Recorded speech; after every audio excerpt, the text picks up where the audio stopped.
മഹാഗുരുശരണം. അപ്പോൾ ഇന്ന് മാർച്ച് 7-ാം തീയതി എന്നെ കാണുന്ന കേൾക്കുന്ന എല്ലാവർക്കും ശ്രീനിവാസപ്പയുടെ വിനീത നമസ്കാരം.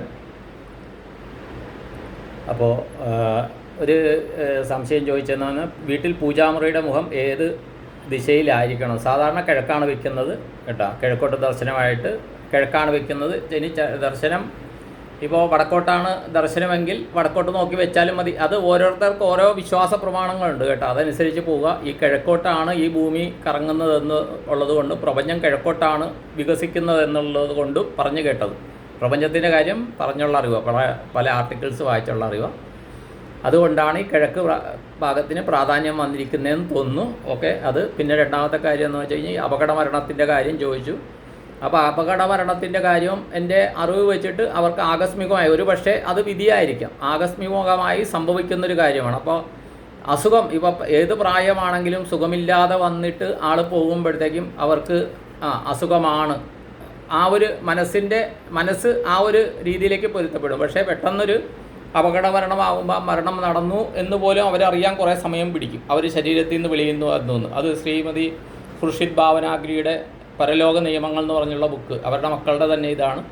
അത് വായിച്ചാൽ അതിനെക്കുറിച്ച് വളരെയധികം ഇൻഫർമേഷൻ കിട്ടും. അപ്പോൾ ഇത് വിശ്വസിക്കാണ്ടിരിക്കാം കേട്ടോ. അതും ഞാൻ പറയാം. അപ്പോൾ അപകട മരണമാകുമ്പോഴത്തേക്ക് എന്താണെന്ന് വെച്ച് കഴിഞ്ഞാൽ, നമ്മൾക്ക് മരണം എങ്ങനെ സംഭവിക്കുന്നോ അതനുസരിച്ചൊരു ഊർജ്ജ ശരീരം, നമ്മുടെ സ്ഥൂല ശരീരം വിട്ടിട്ട് ഒരു ഊർജ്ജ ശരീരം രൂപീകരിക്കപ്പെട്ട് കഴിഞ്ഞു.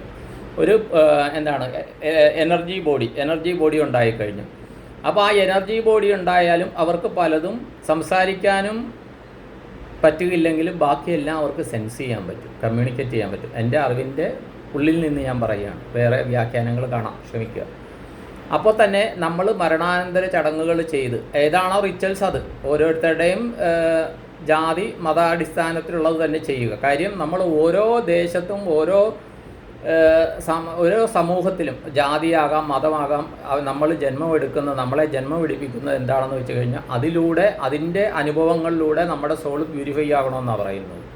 അത് പ്യൂരിഫൈ ആയി കഴിഞ്ഞാലാണ് ഇത് യൂണിവേഴ്സിലേക്ക് ലയിക്കുന്നതെന്നാണ് പറയുന്നത്. അപ്പോൾ അത്രയും പ്യൂരിഫിക്കേഷൻ ആകുന്നത് വരെ ഇത് നടക്കും. ഇപ്പോൾ പറയുന്നത് എൻലൈറ്റ്മെൻറ്റ്, ബോധപ്രാപ്തി എന്നുള്ളൊരവസ്ഥ ഉണ്ടെന്ന് പറയുന്നു. പല ഗുരുക്കന്മാരും ആ ഒരവസ്ഥ കൈവരിച്ചിട്ടുണ്ട്.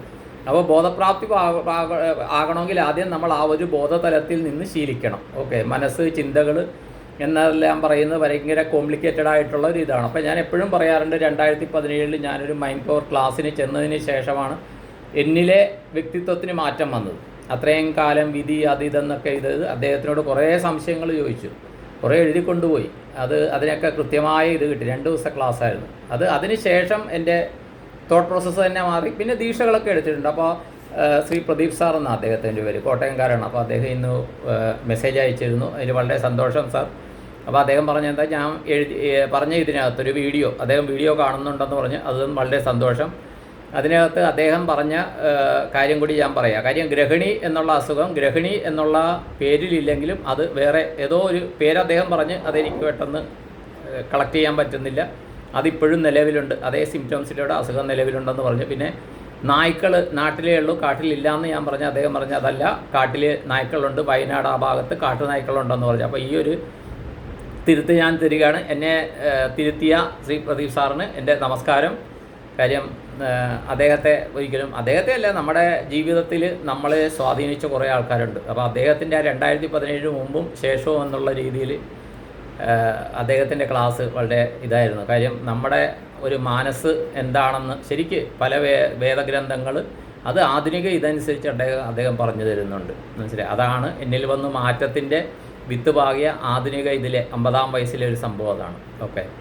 അപ്പോൾ ഇതിനകത്ത് കുറേ അധികം ആൾക്കാർ കോണ്ടാക്ട് ചെയ്യുന്നുണ്ട്. അപ്പോൾ ഇന്ന് ഞാൻ ശരിക്കൊരു തെറ്റ് ചെയ്ത് രാവിലെ 5:30 തുടങ്ങിയതാണ് ഓരോരുത്തരുടെ മെസ്സേജ് നോക്കാനായിട്ട്.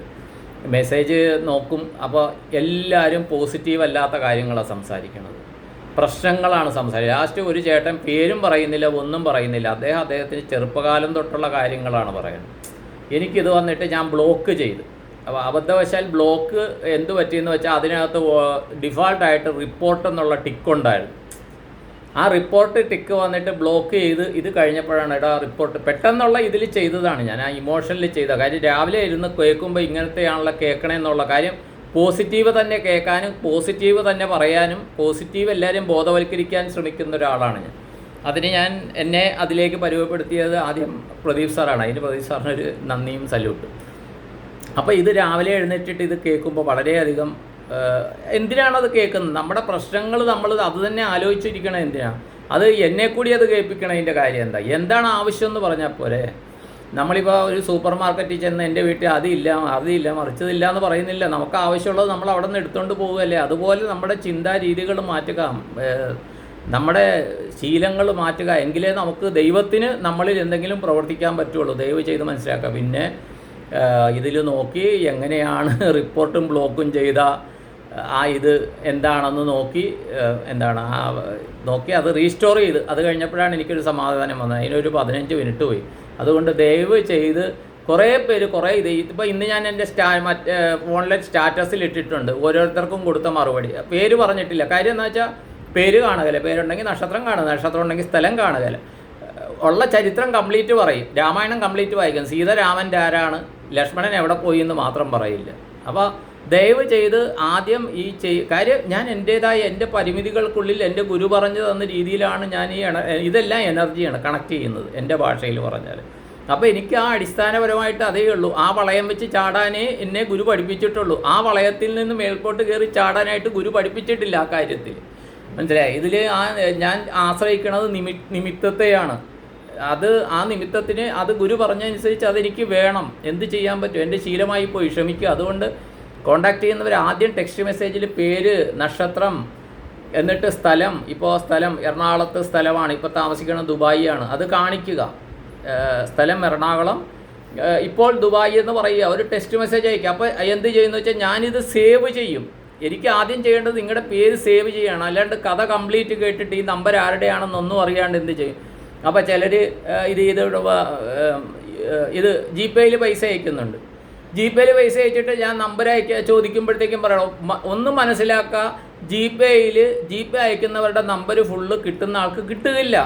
അതൊരു ബേസിക് ഇതാണ്. അത് ദയവ് ചെയ്ത് മനസ്സിലാക്കുക. അതുകൊണ്ടാണ് നിങ്ങളുടെ ജി പേ നമ്പർ തരാൻ പറയണം. അപ്പോൾ ഒരാൾ എനിക്ക് ഇന്നലെ മെസ്സേജ് അയച്ചിരിക്കുക, ഞാൻ ഇന്നലെ തന്നെ താങ്കൾക്ക് വാട്സാപ്പ് മെസ്സേജ് അയച്ചിട്ടുണ്ട്, നീ ജി പേയിൽ റിപ്ലൈ തരിക. ഇത്രയും ടൈപ്പ് ചെയ്യുന്ന സമയത്ത് അദ്ദേഹത്തിൻ്റെ നമ്പർ തന്നാൽ എനിക്ക് പെട്ടെന്ന് കണ്ടുപിടിക്കാമായിരുന്നു. അതിനുള്ളിൽ ഞാൻ കണ്ടുപിടിച്ച്. അങ്ങനെയൊക്കെ ചെയ്യുന്ന ആൾക്കാരുണ്ട്. അപ്പോൾ നിങ്ങളുടെ പ്രവൃത്തിയിൽ തന്നെ കാർമ്മികം വരികയാണ്. മനസ്സിലായി? ആ പ്രവൃത്തി രീതി മാറ്റാണ്ട് ഈ യൂണിവേഴ്സിന് നിങ്ങളുടെ കാര്യത്തിൽ, നമ്മുടെ കാര്യത്തിൽ, നിങ്ങളുടെ എന്ന് പറയുന്നില്ലേ, ഞാനും ശീലം മാറ്റേണ്ടതുണ്ട്. ഓരോരുത്തരുടെ ഇത് കണ്ടുപിടിക്കാൻ ഞാനും മാറ്റേണ്ടതുണ്ട്. അതുകൊണ്ട് നമ്മുടെ കാര്യത്തിൽ യൂണിവേഴ്സിന് ദൈവത്തിന് ഇടപെടാൻ സാധിക്കില്ല. ദയവ് ചെയ്ത് മനസ്സിലാക്കുക. അപ്പോൾ എനിക്ക് മാക്സിമം ഇപ്പോൾ ഇന്ന് രാവിലെ തൊട്ട് 20 പേർക്ക് മറുപടി കൊടുത്തു കഴിഞ്ഞു. അതിലെ കുറേ പേരുടെ വ്യക്തിപരമായതുകൊണ്ട് ഞാൻ സ്റ്റാറ്റസ് ഇട്ടില്ല. എന്തുകൊണ്ട് സ്റ്റാറ്റസ് ആ വോയിസ് ഇടുന്നതെന്ന് വെച്ചാൽ ഇത് മനസ്സിലാക്കിയിട്ട് ഇനിയെങ്കിലും കോൺടാക്ട് ചെയ്യുന്നവരൊന്ന് അപ്ഡേഷൻ തന്ന് കോൺടാക്ട് ചെയ്താൽ പ്രയോജനമുണ്ട്. ബാക്കിയുള്ളവർക്ക് വേണ്ടി എനിക്ക് സമയം വിനിയോഗിക്കാൻ പറ്റും. വേറെ ചിലരുണ്ട് കണ്ടിന്യൂസ് വിളിച്ചുകൊണ്ടിരിക്കും. അപ്പോൾ ആരോടെങ്കിലും സംസാരിക്കുകയാണെങ്കിൽ ആ സംസാരം ബ്ലോക്കാകും. ഇപ്പോൾ അങ്ങനെ ചെയ്യുന്ന ആൾക്കാരുണ്ട്. അപ്പോൾ ഈ വിളിക്കുന്നതിൽ ചിലർ ആവശ്യമായ കാര്യങ്ങൾ ആദ്യം ഞാൻ ചോദിച്ചിട്ട് ഞാൻ വിളിക്കുന്ന നമ്പറിൽ തരാൻ പറഞ്ഞിട്ട് അതിൽ തരാണ്ട് ചെയ്യുന്ന ആൾക്കാരാണ്. അപ്പോൾ രണ്ടാമത്തേക്ക് ഇപ്പോൾ അയച്ചു തരാമെന്ന് പറയും. അപ്പോൾ സമയം എന്തോടെ പോകണം. കാര്യം 1000-ഓളം ആൾക്കാരുടെ മെസ്സേജ് ഉണ്ട്. ഇതല്ലേ എവിടെ ഇന്ന് തീർക്കണമെന്നുണ്ട്. ഇപ്പോൾ നാളെ തൊട്ട് 5-6 ദിവസത്തേക്ക് ആറ്റുകാൽ പൊങ്കാല കഴിയുന്നവരെ എനിക്ക് കുറച്ച് എൻ്റേതായ ചില കാര്യങ്ങളുണ്ട്, ഞാൻ ഇവിടെ കാണുകയില്ല, അതും കൂടി അറിയിക്കുന്നു. അപ്പോൾ ഈ സമയപരിമിതിക്കുള്ളിൽ ചെയ്യണമെന്ന് എനിക്കുണ്ട്. നമ്മുടെ ഓരോരുത്തരുടെ ആവശ്യം എല്ലാവർക്കും മുൻഗണന വേണ്ടതാണ്. പക്ഷേ എന്ത് ചെയ്യാൻ പറ്റും? എൻ്റെ വ്യക്തിപരമായിട്ട് എനിക്ക് എൻ്റേതായ ചില പരിമിതികളുണ്ട്. അതിനോട് ദയവ് ചെയ്ത് സഹകരിക്കുകയും ക്ഷമിക്കുകയും ചെയ്യുക, ഞാൻ പറയുന്നതിൽ എന്തെങ്കിലും കുറവുണ്ടെങ്കിൽ. പിന്നെ ഇതിനകത്ത് പറയേണ്ടതെന്ന് വെച്ചാൽ ഇന്നലെ കുറേ അനുഭവങ്ങളുണ്ട്. തൽക്കാലം ഇനി കുറേ പേരെ വിളിക്കേണ്ടത് കൊണ്ട് ഞാൻ നിർത്തുന്നു. അപ്പോൾ ഇന്നത്തെ എൻ്റെ ഉപാസന കഴിഞ്ഞുള്ള ആ ഒരു പുണ്യം എന്നെ കാണുന്ന കേൾക്കുന്ന എല്ലാവർക്കും വീതിച്ച് നൽകുന്നു. അപ്പോൾ എല്ലാവർക്കും, അവരുടെ ഈ വീഡിയോ കാണുന്ന എല്ലാവർക്കും, അവരുടെ കുടുംബാംഗങ്ങൾക്കും ആയുരാരോഗ്യ സൗഖ്യവും ധനധാന്യ സമൃദ്ധിയും സർവ്വകാര്യസിദ്ധിയും സർവൈശ്വര്യവും സർവ്വമനോകാമനാഭീഷ്ടവും ജഗദീശ്വരൻ നൽകട്ടെ. അതുപോലെ കുട്ടികൾക്ക് നല്ല വിദ്യാഭ്യാസം നൽകി, അവർക്ക് നല്ല ജോലി നൽകി, അവർക്ക് നല്ല കുടുംബജീവിതം, ഉത്തമമായ ജീവിത പങ്കാളി അവർക്ക് ലഭിക്കട്ടെ. എല്ലാവർക്കും ജോലിയിൽ സ്ഥിരത കൈവരട്ടെ. എല്ലാവരുടെയും താമസം കൃത്യമാകട്ടെ, എല്ലാവരുടെയും കുടുംബപരമായിട്ടുള്ള കാര്യങ്ങളെല്ലാം അനുകൂലമാകട്ടെ. ഇതിനെല്ലാം ഞാൻ എൻ്റെ ഗുരുപരമ്പരകൾ അതുപോലെ ഉപാസനാമൂർത്തികളെ മാധ്യമമായി വെച്ചുകൊണ്ട് ഞാൻ സങ്കല്പം ചെയ്യുന്നു. അപ്പോൾ എല്ലാവർക്കും എല്ലാവിധ നന്മകളും ഉണ്ടാകട്ടെ എന്ന് പ്രാർത്ഥിച്ചുകൊണ്ട് സങ്കല്പം ചെയ്തുകൊണ്ട് നിർത്തുന്നു. നിങ്ങളുടെ സ്വന്തം Srinivasa Pai. Thank you all. All the best to all.